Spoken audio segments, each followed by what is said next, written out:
ତୃତୀୟ ଶ୍ରେଣୀ ସାହିତ୍ୟ ବହିର ପ୍ରଥମ ପଦ୍ୟ ଟିକି ଟିକି। ଲେଖକ ପଣ୍ଡିତ ଗୋଦାବରୀଶ ମିଶ୍ର। ଟିକି ଟୋପା ପାଣିରେ ଗଢ଼ା ହୋଇଛି ସିନ୍ଧୁ, ଦିଶୁନାହିଁ ସିନା ଆଖିକି ତାର ଅସଂଖ୍ୟ ବିନ୍ଦୁ। ଟିକି ଟିକି ଧୂଳି କଣିକା ମିଶି ହୋଇଛି ଧରା, ପାହାଡ଼ ପଡ଼ିଆ ନଗର ସବୁ ଧୂଳିରେ ଗଢ଼ା।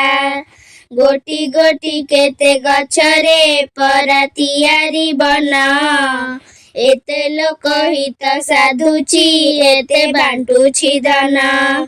ଟିକି ଟିକି କୋଟି ତାରକା ଫୁଟି ଗଗନେ ନୀତି, ରାତିର ଅନ୍ଧାର ବିନାଶୀ ତୋଫା କରନ୍ତି କ୍ଷିତି।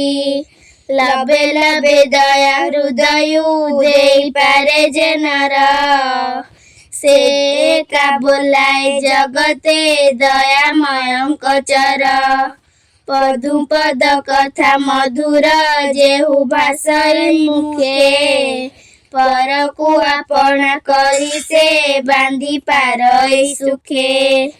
ଟିକି ଟିକି କାର୍ଯ୍ୟ ସୁଗତି ଯେବେ ଦେଖାଇ ପାର, ତେବେ ସିନା ମର୍ତ୍ତେ ପିଲାଏ ଜନ୍ମ କରିବା ସାର।